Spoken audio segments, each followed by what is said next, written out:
À 12 km de ce qui était un front d'incendie, la forêt est intacte et les loisirs ont repris. L'acrobranche se vit ici en famille, une activité qui a fonctionné en pointillé ces dernières semaines. J'ai appelé 2 jours avant pour être sûre que c'était bien ouvert. Et à l'office du tourisme, on m'a même dit que probablement, même si c'était pas ouvert l'après-midi à cause des risques d'incendie.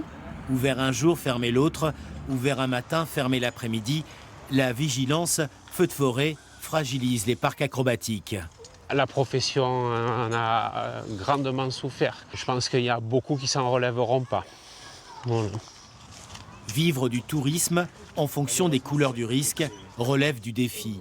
D'autant que la menace d'incendie peut être affichée en vert chez Météo France et en rouge par la préfecture, à la suite d'une appréciation locale du danger.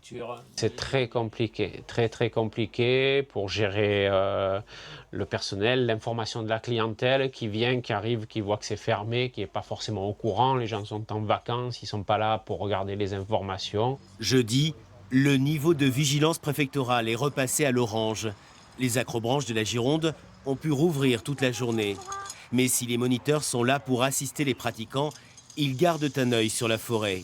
Une fumée, ça se voit vite, mais avant qu'elle atteigne un niveau de visibilité normal, qu'on puisse voir de loin, ça met du temps.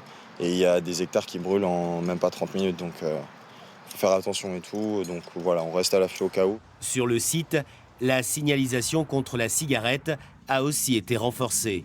D'ici, il y a 5 panneaux d'ici. Voilà, donc c'est que quelque part, si on interdit de fumer comme ça, c'est pas que pour la santé des gens. Il s'agit désormais de sauver une sortie nature et sportive très appréciée l'été.